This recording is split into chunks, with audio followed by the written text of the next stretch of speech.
beli balon Tayo ya. Aku mau Upin Ipin, Bang. Oh iya. Ini balonnya. Ini uangnya, Bang. Makasih ya. Yuk, Kak, kita pulang. Ntar kita cariin Mama. Kita main balonnya di rumah aja ya. Iya deh, ayo kita pulang. Kak, tunggu. Kenapa, Dek? Itu tuh, Kak, ada mobil penculik. Hah? Mobil penculik? Iya, Dek. Ayo cepat-cepat kita pergi dari sini. Ayo cepetan. Aduh, di mana sih alamatnya ini?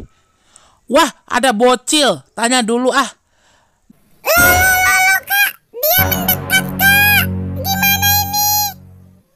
Kabur. Dek, alamat ini di mana ya? Loh. Kok pada kabur sih? Mama. Aduh, bukan pintu. Capek banget kan pintu.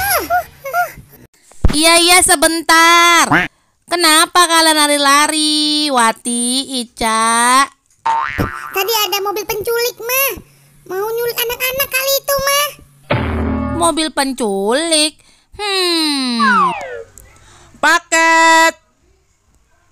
Paket, Bu. Atas nama Bu Wati.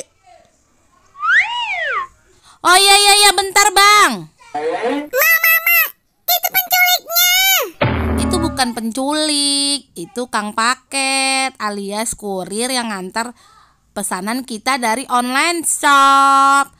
Udah Mama mau ini dulu, mau ambil paket dulu. Hah? Tukang paket ya? Aduh,